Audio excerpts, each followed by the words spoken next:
I've always had a kind of vision for where the books are going. Ever since about the fifth book, ever since The Black Angel, I knew the kind of sequence of novels I wanted to create.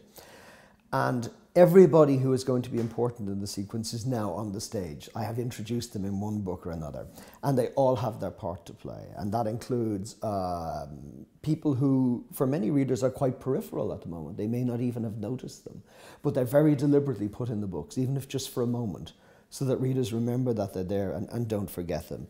And I guess Parker's daughter, both of Parker's daughters, because he has one dead child and one child that's very much alive, both of them have a part to play. And I think in this book, it's the first manifestation of that. It's the first time we see something that no one else has known, that Parker hasn't realized.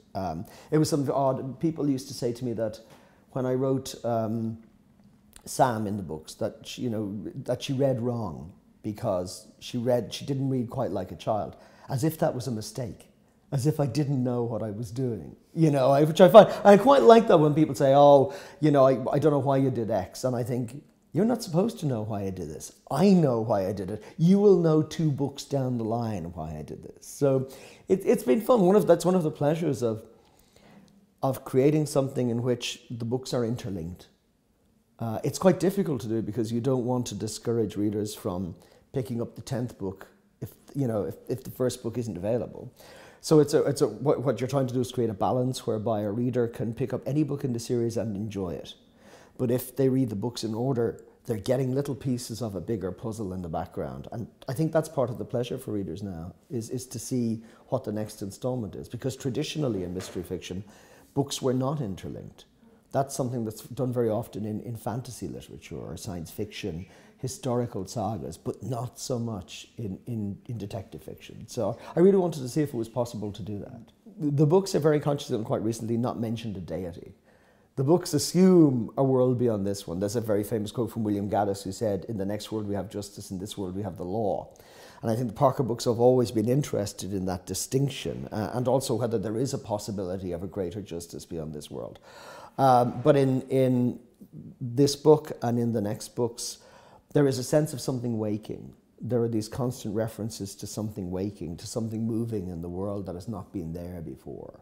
And I suppose what Parker realizes is that he may well be in the hands of a capricious God. I remember having a conversation with a friend, a writer friend, about the difference between the God that's presented in the Old Testament, this vengeful, wrathful God, and the God that's presented often in the New Testament, which is this kind of merciful, all-encompassing, all-loving being.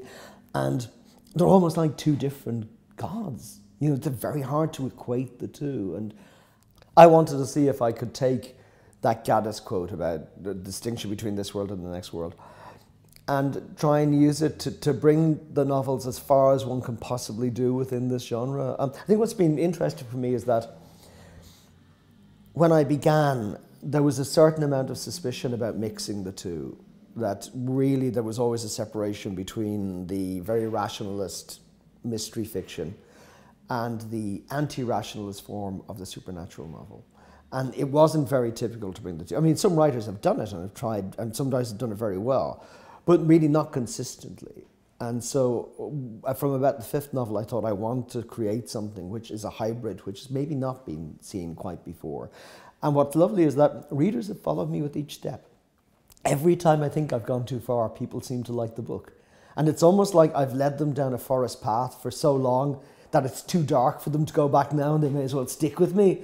So I think my faith in readers has been rewarded. It's been one of the nicest things about writing these books. They've stuck with them.